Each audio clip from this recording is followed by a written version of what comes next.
Hello, everybody. Happy Wednesday, and welcome back to another episode of Make Up Your Mind. I'm so excited because we have another very special guest on, Ben Chipman. Ben is an embodiment of what a post-grad journey can look like. You have some unexpected twists and turns, but in the end, everything ends up working out better than ever, and you end up having a lot more experience than maybe you initially bargained for. So, Ben, I am so excited to have you on the podcast. I'm so excited to be here. Thank you so much for having me. I used to have my own podcast, so being back in a studio like this, being back in a space to chit chat with you is really just like it feels like coming home to something in a way. So I'm really excited, and you're absolutely right. It's been a journey. They said take the road less traveled, and I said bet and walk through the forest. So Exactly. So, like I was mentioning, Ben is a true multi passionate and has had experience in a lot of different areas. So, to take us back to the beginning, Ben, can you walk us a little bit through your post grad journey and what that was like for you from graduating college into your first job? yes. So actually, I'm going to start this conversation a little bit earlier Okay. than even post grad. While I was in school, an important caveat here is that my college experience was really heavily defined by the COVID-19 pandemic. As I'm sure many people listening to this, it was. So I was a freshman when COVID hits, and it's really then that a lot of opportunity opened up in terms of digital access, right? COVID, horrible time, like not the vibe, but at the same time, what it did do was make people a lot more comfortable with technology, with remote work, and with video calls.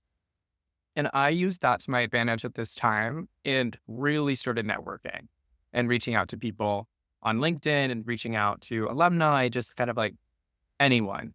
And in part of that, started making some content on LinkedIn. I ended up putting myself out there on TikTok.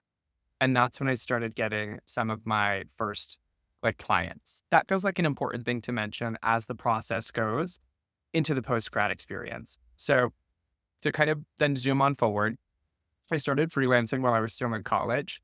So I was working as a social media manager, digital strategist for influencers. So I had freelanced a good bit during college, and that was, as a digital strategist and as a social media manager. So when I then got to post grad, the week of my graduation, had my job offer rescinded from LinkedIn and was like kind of thrown to the wolves. It was the 2023 tech recession. And then I was just left to kind of figure out what I was going to do. But because I had had that freelance experience, it was something that I felt comfortable leaning on, at least as a crutch, while I was looking for other jobs and trying to fill that space. I never expected it to become something I was going to do full time, even for a limited amount of time. But long story short, that is very much what ended up happening. And I ended up working full time as a freelance digital strategist, influencer marketer, creator, etc., for about the first 9 months post grad. Wow. Okay. Yeah, definitely a lot to dive into there because you said you started freelancing during college, which is Right. something a lot of college students don't experience. Then you had a job offer as ended, and then you were a full-time freelancer. So it's really interesting because what started as your college gig ended up being the foundation for what saved you essentially after your offer was rescinded. So when you were in college, did you mentioned that you were posting a lot on LinkedIn and you were starting to build your personal brand. So you did that with the intention of starting to find freelancing clients, or did you do that with the intention of just to prepare yourself post grad for some kind of job opportunity? Like, what were Yeah. some of your intentions with that? Because I feel like a lot of times, I know during my college years, I was like, I don't even know how to work LinkedIn. I'm not even going to try. So, what was your thought process behind that? Wait, absolutely. And that makes so much sense. So, no, I first started posting and started like engaging with LinkedIn during that period of time during COVID when I was really just reaching out to anyone and everyone.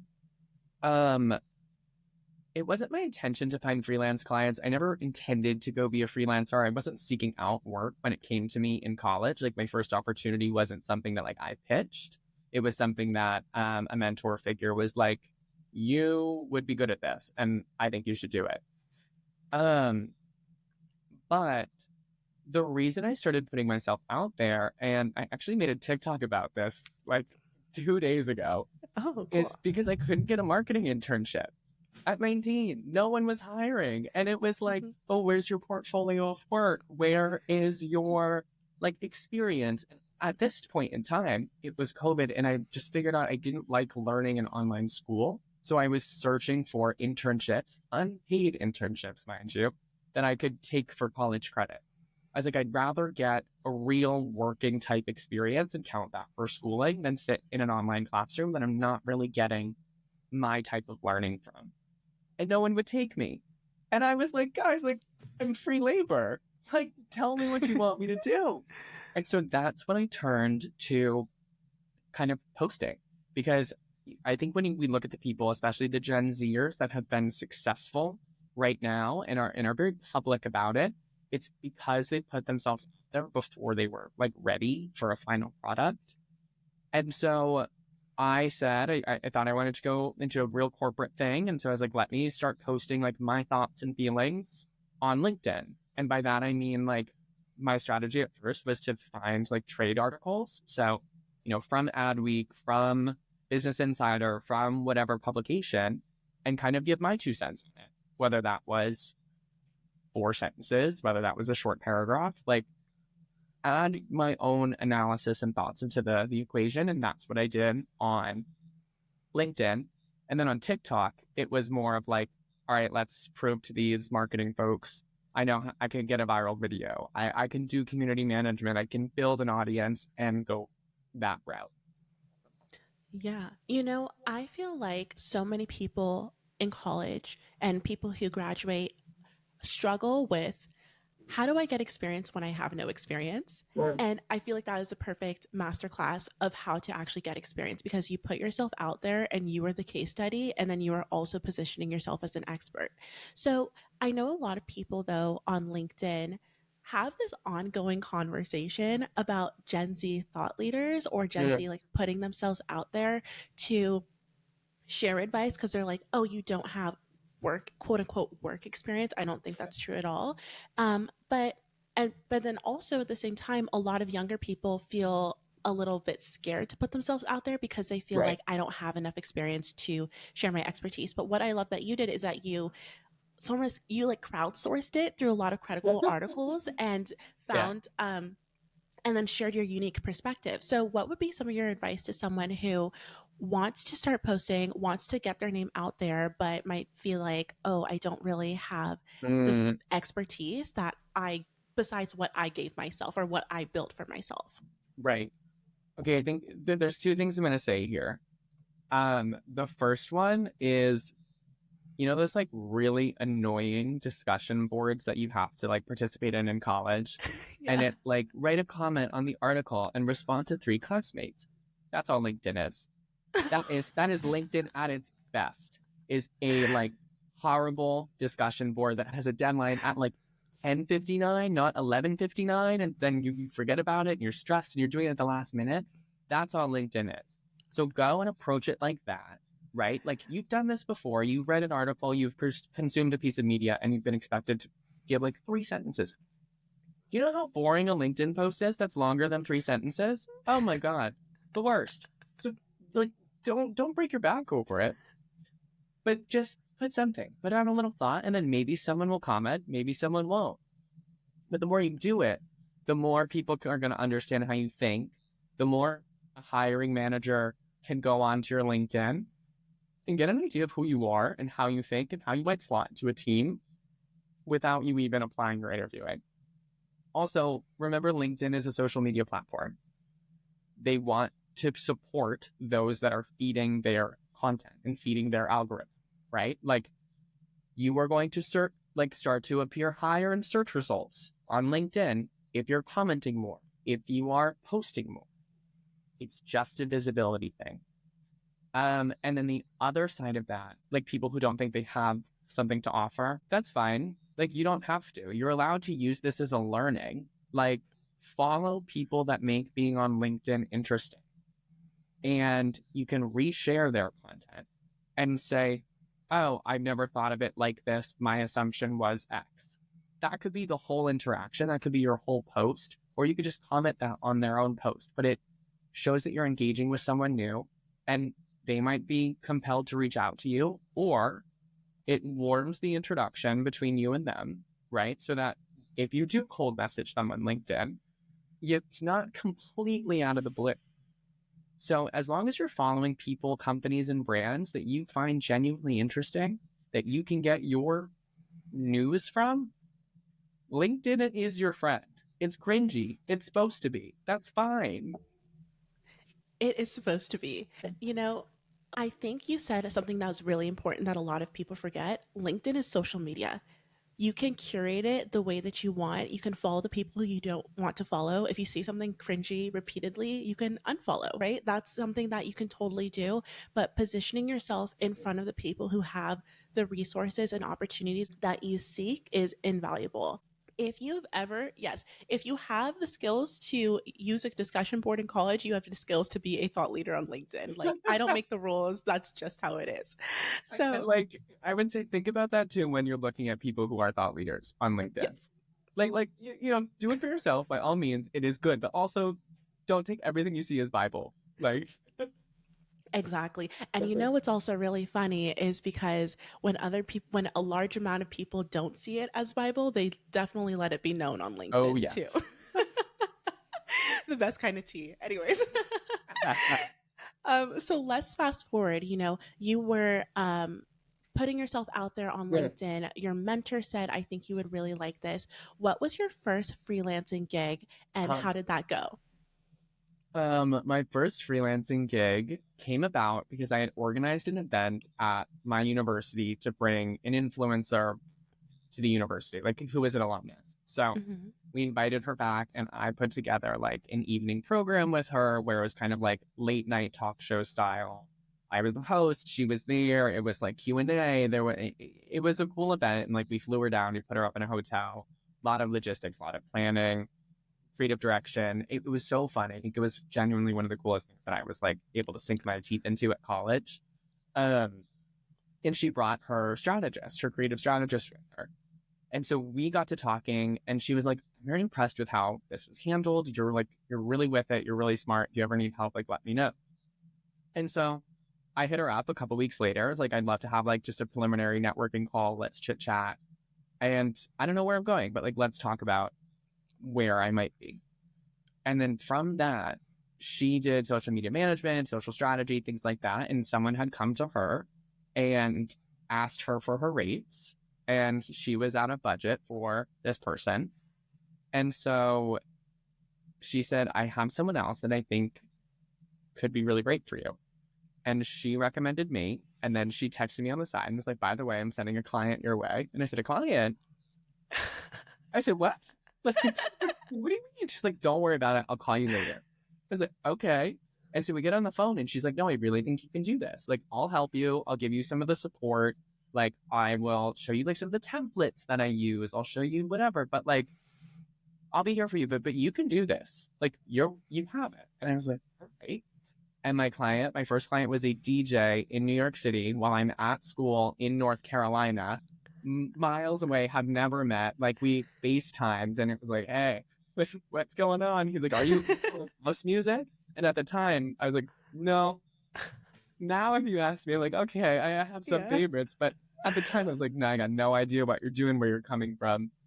I definitely felt head over skis.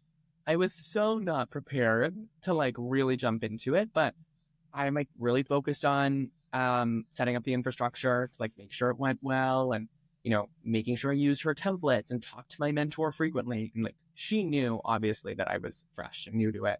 Um, but I was like, wait, am I doing this right? And establishing check-ins and like getting feedback, especially in a client like freelance relationship, is so intimidating.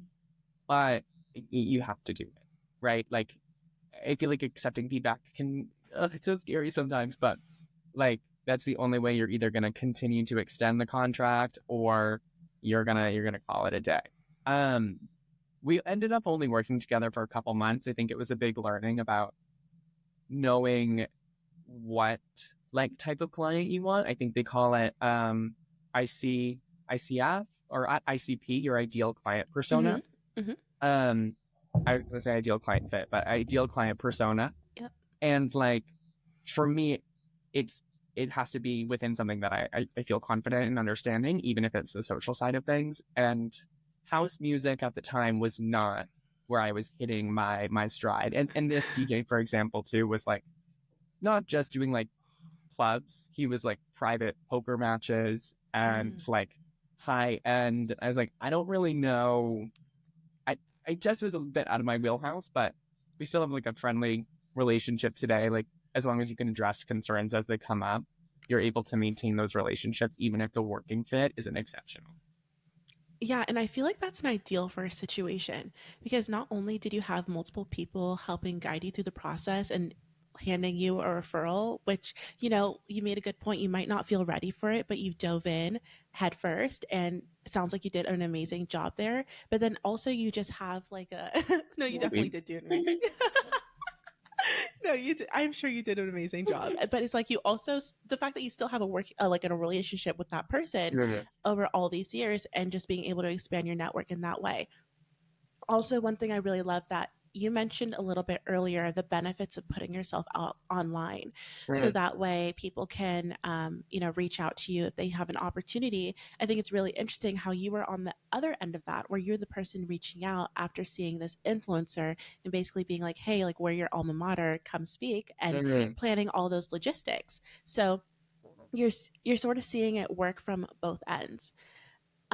So after you have this first freelancing gig, I'm sure Yeah. that more followed. Were the rest through word of mouth, or did they end up coming through LinkedIn, or was it just a hodgepodge? Um, it's word of mouth and LinkedIn, Mm-hmm. right? Because even if it is word of mouth, they look you up. Right. And so like that's the thing. And if you don't have a full portfolio of work, if you're working on developing your case studies, which every freelancer is, every like you, even if you're not a freelancer, you should have case studies that you can take with you into a job interview, that you should take, like whatever path you want to go. Um, More for marketing, I guess, but like it can be applicable. So yeah, it was a lot. It was word of mouth, like her connections, things like that. But then it was also like because I had posted on LinkedIn or like talked about that I was freelancing on LinkedIn, like oh, I'm excited, like I accepted like my first client, or then like, you know, understand the relationship you have with the person. But then if you're able to share learnings, be like, today I made a huge mistake and this is what I learned from it. Like, especially as an early career professional, no one's expecting you to be perfect. That's honestly way more concerning. I'm like looking at someone's page or someone I might want to work with, and they're like, oh, I'm great. I'm an expert in my field. I'm like, well, that's crazy. Like you're lying. And that's fine. Like, go lie, go do your thing, But like, I'm not going to hire you.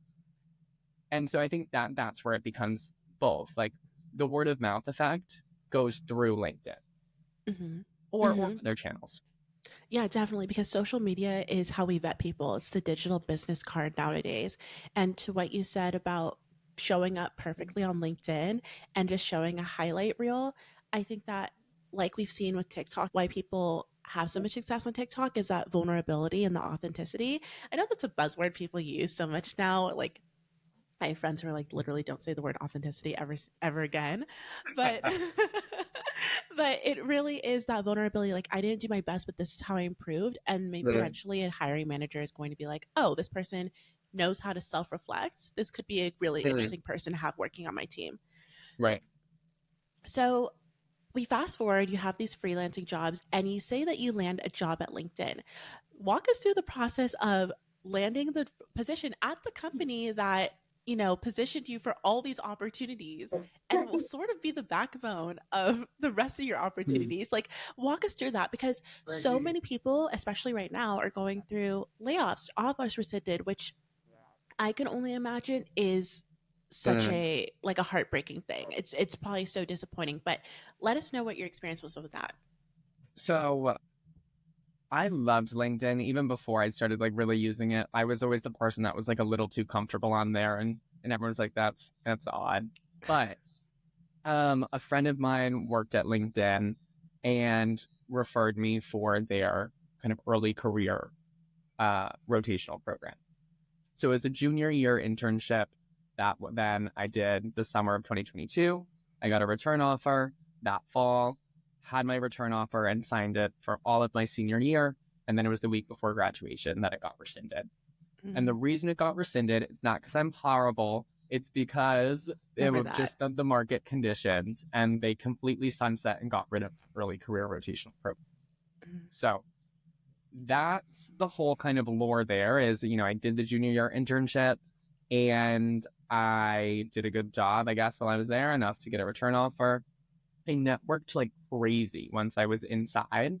I wasn't exactly on the team that I would want to be on, but I was like kind of within my interest. And he said, okay, that's fine. And like use your novelty as a newbie, as a novice, as a college student, as an intern, whatever it is, as an advantage. That is the moment when everyone's going to want to help you the most. Not as a new grad. As a new grad, they're like, and you still will get help. And people are willing to help you early in your career, but there's less of like the cute factor of like, I want to lend a helping hand and like take those experiences, those relationships that you start to form then are the ones that carry. Um, so that's like how it went was I had the internship, got the return offer, and then was sitting in my, oh my God, it was the week before graduation, and my university has a tradition where we all go down to Myrtle Beach for like a debaucherous weekend before graduation. And I'm like at a pregame and I get the email that I no longer have my job offer. Not before a party. Literally not for a party. When you're talking about hustling and networking Mm, internally during your internship, yeah. when you think about networking across the organization, because you said you were tangential to what you really wanted to do Mhm. within that company. So, what were your strategies when it came to networking? You were in North Carolina, so I'm assuming it was virtual. Were you sending people emails? Like, what did that look like? And what's your do's and don'ts for sending a good like networking email or just Yeah. approaching networking internally? Totally. Well, I'll start this by plugging myself for anyone that's listening. The dream role, I want to be in brand development. I like that's to do brand is like the goal, like creative directing, love. So if anyone's out there that's listening and wants someone to develop or mentee as a creative director and brand development marketing person, let me know. Um, but that's kind of it, right? The essence of that, of being upfront, honest, and direct. Don't waste people's time. Okay. Like everyone's busy. Like, I don't want to read a paragraph that you're sending me. So when it comes to networking, everything's digital nowadays, even if you're in office in person. Everything's over Slack, everything's over Teams. Like if I'm in an office, we might have a meeting and it literally be on Teams when really we're all sitting within 10 feet of each other. And I'm like, this Mhm. isn't, but it's fine. But with that being said, you're not limited in your ability to network because you're remote. So I was in person at LinkedIn when I was there, but in New York City, but you're still messaging everyone. You don't know where anyone's sitting, things like that. So the key, right, is saying who you are and why that's relevant to them. So, hi, my name is Benjamin Chipman. I'm an intern on the marketing partnerships team, period. I'm looking to learn X. Can I steal, this is what I always say, can I steal 30 minutes of your time? Or sometimes I'll say, can I steal 20 minutes of your time? And then they're like, well, you can do 30, like 20, like, but trying to be really cognizant, you try to express, I know what I want to talk about. I have an agenda for this meeting. One. Two, I will be leading the meeting. If you set up a networking call, say, hi, thank you so much for being here. I really want to talk about X and Y today. I know your time's valuable, so I'll make sure we hard stop at 10:30, whatever it is. Like, just be overly cognizant of them and that they're taking their time out of their day to be there for you. But keep it short, especially in that initial email. Don't say like, I really want to learn this, and I'm not really sure about this, and your experience here feels great. But like, calling out why you've gone to them in that, like, what you want to learn. I really want to learn about brand development, and I saw you used to work at X agency. I'd love to talk to you, talk and learn more about your experience. That's going to be great. They know you've done your homework, and it shows that like they already know what this conversation is going to be about. Because if you're going to walk into the conversation and waste someone's time, what good is that? No, that's the fastest way to tarnish your brand Right. and to not be taken seriously. Because Exactly. I love what you said about just the overall essence of being intentional of like why you're using somebody else's time, because everyone is busy. That's the thing. Everyone is busy. So when they are giving you the time to flesh out their experience and basically disseminate a lot of knowledge into just 20 minutes, 30 minutes, that is invaluable. Yeah. So you network across organizations, then your offer gets rescinded. Yeah. So when you are looking to do what's next, what was your initial thought? Did you start looking for more corporate jobs? Did you Yeah. immediately go to freelancing? What, was there a time limit you gave yourself? Like, what Yeah. did that look like for you? So my LinkedIn job wasn't supposed to start immediately after graduation. So I had a kind of a grace period in which I was like, okay, take this time. You weren't going to start working the first week after graduation, the first month after graduation anyway. Kind of like take a minute, take a breath, appreciate the journey, and then go from there. So that was my first thing. And I ended up traveling for like most of the summer, but then kind of come August of 2023, so August post-grad, I was like, okay, I really need to figure this out. And I had stopped freelancing my last semester of college because I was like, just like give yourself a break, go be a college student. Um, and then I started just reaching out to old mentors and people I'd connected with maybe once, maybe twice on LinkedIn, maybe I'd talked to during my internship and was like, hey, here's my situation. I got my job offer rescinded. I'm really not sure what I'm doing. I want to live in XYZ city and I want to learn these functions, brand development, marketing, digital strategy, like whatever it was, but really telling people, this is where I'm at. This is how you could help me. And the important thing here is that this wasn't the first conversation I had with these people, Mm. right? And that's why you networked before, was because this was the second, the third, the fourth time I talked to these folks. And so they were more willing to say, you know what, you might benefit from talking to my friend. Or you should apply here and I can refer you. My cousin's there, like something like that. So that's what I started to do is I talked to anyone and everyone and began to apply to companies that I thought were genuinely really interesting. I had the luxury and the privilege of being able to move home to my parents' house. So I wasn't worried about putting a roof over my head, which I'm very, very grateful for. So I tried to be a bit more intentional with the jobs I was applying to. Um, and as I was having some of these networking conversations, one of my like favorite people ever, Iomi Samara goes, I'm actually launching a company. So you have free time? And I was like, yeah, I got free time. I got all the What? time. And so she was one of my very first like full-time freelance clients. And I started working with her and she helped set me up with other people, made intros for me, and it also gave me something to like start to say, hey, I am working, I am doing things, the case studies that I could build then like from that around having content writing to show, running newsletter, running paid influencer campaigns, things like that, like became huge. And then I kept doing those networking calls. And I said, I'm also open to freelance opportunities. If you guys know anything, if you have founders, early career, like early stage companies, early stage startups that are looking for support. And that's how things kind of spiraled. And then from there, it was a lot of word of mouth too, of people asking, hey, who does your social? Hey, who does your digital? Who is doing like your influencer marketing? And kind of fell into this founder space, which is so small. I feel like everyone talks amongst the founder space, like especially Mm-hmm. I was more centered in New York. Um, and that's how things started snowballing. I had looked up one day and I had 4 clients, and then had a fifth, and then I was having to raise my prices and like ask.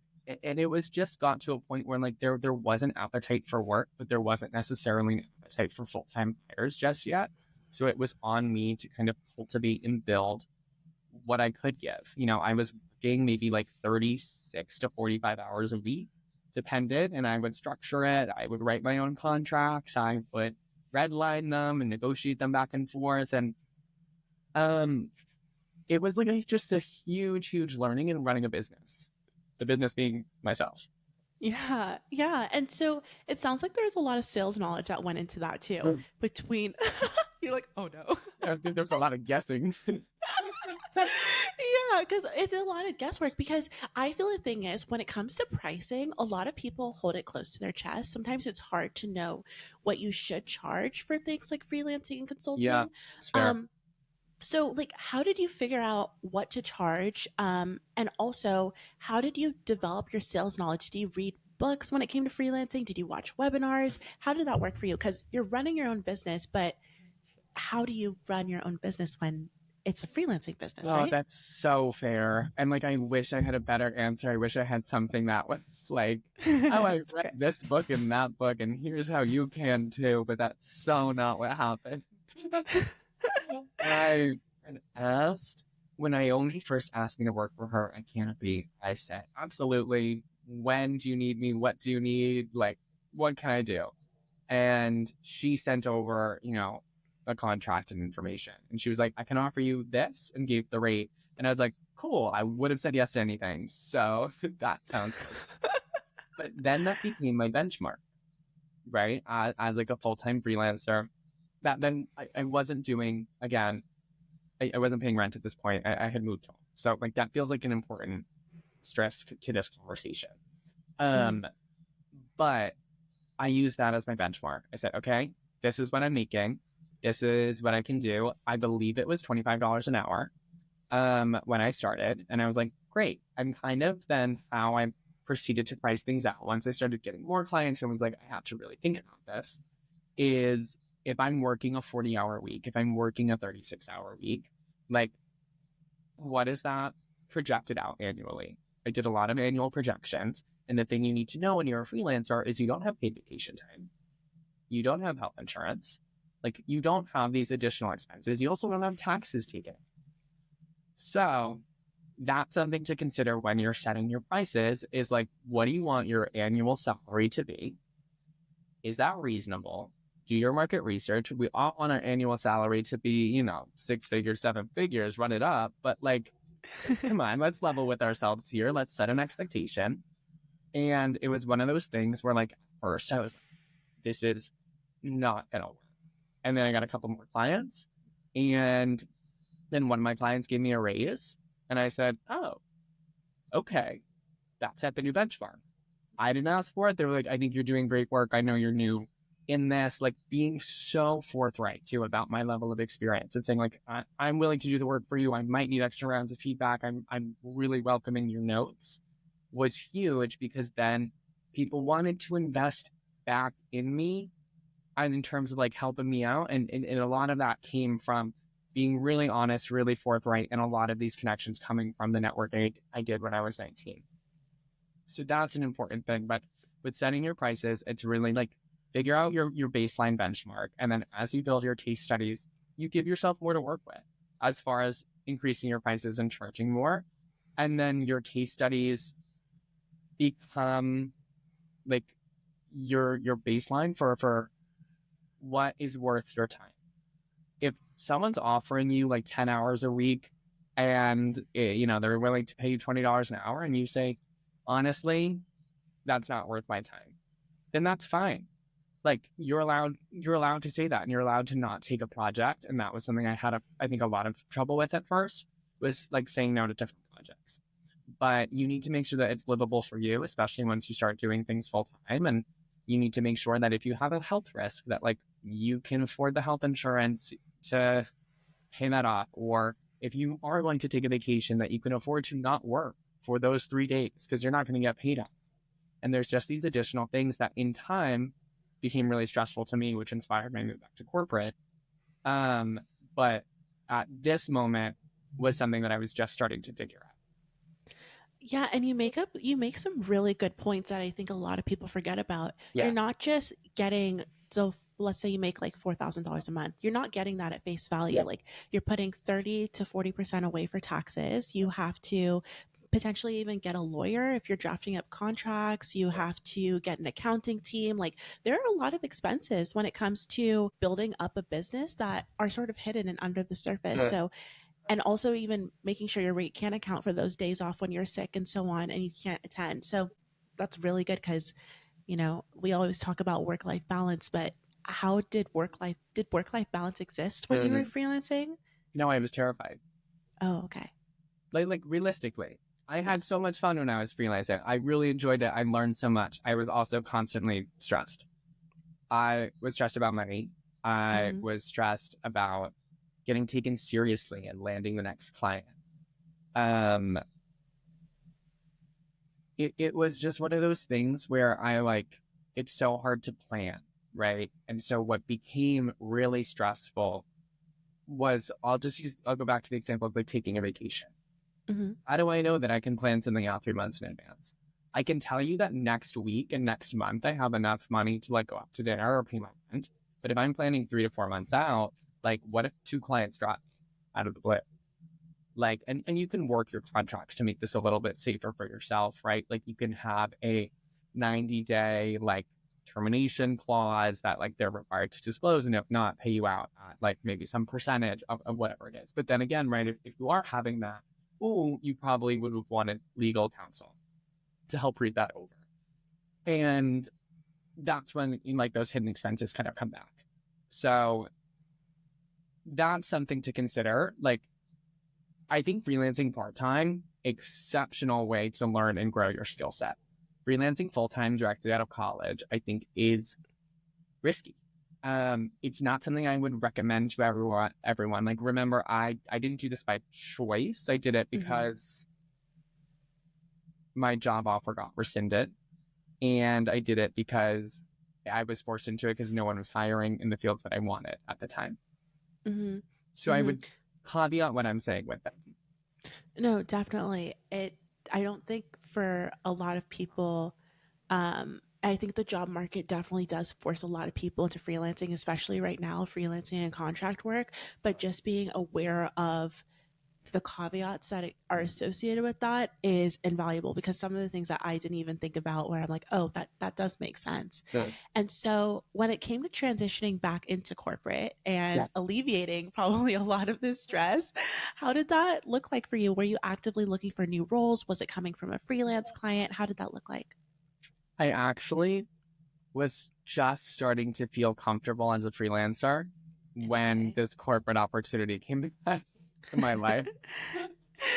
I had like just figured out like how I could travel and do the digital nomad thing and like make enough money and be happy, and like I had just raised my prices again. Like things were going well for the first time, and my, you know, projection for my annual salary that I was doing was like looking pretty good in a way that I did not expect. And I said, okay, so this is good.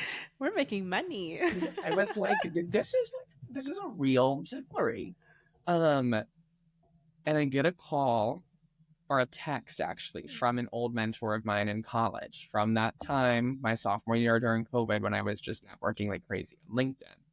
And she was like, hey, my team is hiring this year. I don't know when. Are you interested? Like, what are you up to? And I was like, um, I don't know. But this was a time when I was starting to get stressed about taking a vacation and things like that. Like those fears had kind of sunk in. And I was like, let's talk. Like conversation can't hurt. Be great to catch up. So we spoke, and I was like, okay, like I see it. I wasn't completely sold. And I was like, I'll apply and we'll see what happens. It ended up being like a 3-month hiring process. So I like sent in the thing and was like, I don't know. That's like, we'll see when something's coming back. Um, but it was during that time that I really had to think about like, what am I getting out of both experiences? And so when I did end up getting the job offer, the big thing that I thought about was why someone hires a freelancer and what will continue to get me. And what I mean by that is you hire a freelancer for their expertise in a field. I had expertise in certain areas in, influencer marketing, in partnerships when it comes to creator world and influencer, because I had experience on it on all sides as the creator, as the influencer marketing manager, as the partnerships manager for an influencer. Like I'd done all that. So as far as the digital and like creator and TikTok and LinkedIn of it all, I felt very comfortable saying I'm the subject matter. I want to be a creative director. I want to be in branding. I don't have those skills. And so, in terms of understanding what I still needed to learn, that's when corporate became more appealing to me because there were certain things that I just wouldn't get hired for as a freelancer. And honestly, if someone did hire me for that, it would be a bad investment on them because you should hire an expert in their field if you're spending money, especially with the smaller companies I was working for. They don't have so much extra money to be throwing around, and I don't want to screw anyone over. Mhm. So that's what became very appealing to me about the corporate gig. Honestly, it wasn't the salary. I was becoming like very comfortable in the freelance life. I loved the flexibility to take like a 2 p.m. yoga class and like work between 8 and 10 on Tuesday, like 8 and 10 p.m. because I was like, I don't care. It's not like I'm doing anything tonight. Like the flexibility and the freedom in the schedule was awesome. But at the end of the day, as an early career professional, there was something that both the brand value and brand equity of a big corporation would give me, as well as some of the older mentorship and learning that I wasn't able to replicate on my own. Yeah. And so when we know about like the perks of going back to corporate, like you just mentioned, like everything that it can give you, what were some of the ways that freelancing and the skills you learned from freelancing benefited you into your corporate career? Ooh, well, this is both freelancing, but also just getting my job offer rescinded. Is in Mm-hmm. general, I have a major distrust of corporations. Like, let Oh, me like put that out there, clean cut, flat. Like, my first experience with Big Corp was them pulling my job, right? And so, like, just as it goes, I know that it's strictly business. It's a business decision. Like, that's fine. It's not always personal.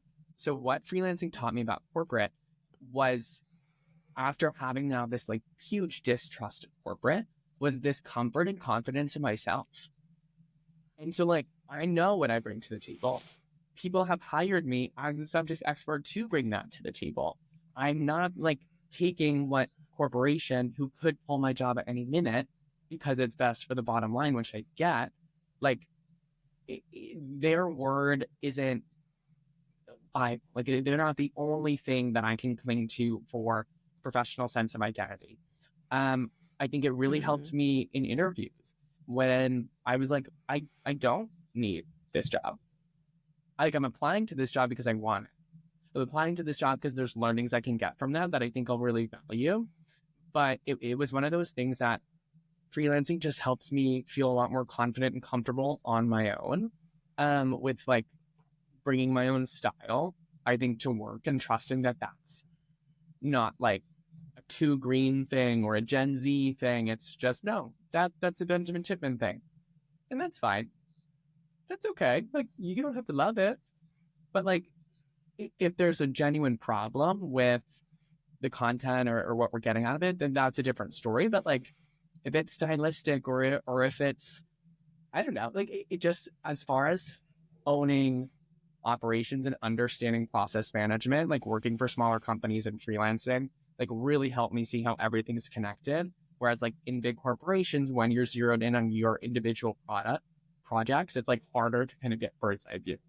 So I feel like I'm really good at understanding systems and how cross-functional partners interact. One, two, I'm way more confident in settings and in my work. And three, I I just like trust in myself in the sense that if I got laid off tomorrow, it wouldn't be the end of the world. I think those are the three biggest things. And I think two of those things, or like the confidence and the trust in yourself, obviously all three are important, but those two are things that people spend their whole careers looking for. And the fact that this unexpected and not necessarily welcomed experience in your Mm. life brought that for you, I feel like it's like worth it, you know? Oh, I think so. Yeah. Yeah, it's worth it because when you have confidence in yourself and you can speak clearly, you can communicate your ideas, and you show up in the way that you want to within the workplace, the sky's the limit. Because really, it's just how you present yourself that allows however much opportunity to come in. Mm. Um, but we are winding down. I think we have about like one last question left for Okay. Ben. But Just looking back, is there any rapid fire advice that you give yourself as you go through this journey? Um, oh God. Yeah, like set up what's called OKRs for yourself. So like set your objectives and key results for yourself. So and do that with networking, right? So send 5 outreach emails or LinkedIn DMs this week. Boom. That's it. They don't have to respond. More often than not, they might not. But like be sending them. Be doing that consistently. Even while you're still at work, even while you're freelancing, once you've graduated, you should always be meeting new people. And if people think it's weird, you probably don't want them in your court anyway. Fine. Exactly. Um, Definitely do that. Look for projects outside of work. The worst thing you can do is go to your 9 to 5, come home, go to bed, go back to work next day. It can be a hobby. It can be a freelance thing that you're putting your time and effort towards. Make it a little bit different from your actual day job. You'll just feel better. You'll feel more fulfilled. Get some sunshine. I think prioritize like actual vitamin D and sunshine on your face, preferably early in the morning. And don't be like, I think you said it the other day, climb Cringe Mountain, right? Yes, I Climb did say Cringe that. Mountain. Because like the only people that are going to talk down to you on it are the people that are below you on Cringe Mountain and looking up and they're like, oh, and you're like, you can't hear the voices from all the way up there. You just keep No. going. And soon they'll be asking you how you did it, Yeah, right? exactly. And you get out to the other side and it's like, yeah, I did do it. And I'm so happy. I was cringy for a moment. I posted on LinkedIn. I put Yes. myself out there. I talked to people I didn't know, but it was all for my benefit. And I think that for you tying it to an end result or a key objective that you're working towards was what makes all the difference. It's not like throwing things at the wall and hoping that it sticks. Like, no, you're being super intentional about it. And that's Right. what I think your whole story, like the through line between it, is like intentionality behind Mm. every decision that you made. So that was basically the whole interview. So, Ben, thank you so much for coming on. You were just a fantastic guest, and I know that everyone listening can learn a million and one things from all the gems that you dropped. Where can people find you? How can they stay connected? Tell us a little bit about that. Absolutely. Like I said, plaster yourself everywhere. So here's my pitch. You can find me on social media at Ben Chipman 5. That's Instagram, that's TikTok. I'm mostly active on TikTok. I do lifestyle and kind of early career conversations.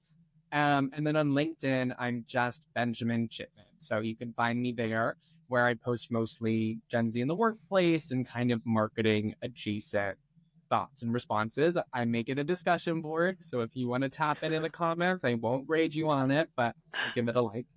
But please reach out if there's anyone that wants to talk to me, whether you're in school, whether you're a bub, whether you're that creative director that wants to mentor me, like I pitched earlier in the podcast. I always like meeting new people. I think you can learn from someone at any stage in your career. So hit my line. Amazing. And definitely, yes, Ben, I'm just so happy we got connected because he truly is a joy to speak with. So if you heard that, definitely reach out to Ben. I will include all of his information in the show notes so that you can easily click it. If you're watching on YouTube, it's in the description section. So once again, Ben, thank you so much for showing up on this week's episode of Make Up Your Mind. And to everyone else, I will see you next week. Bye.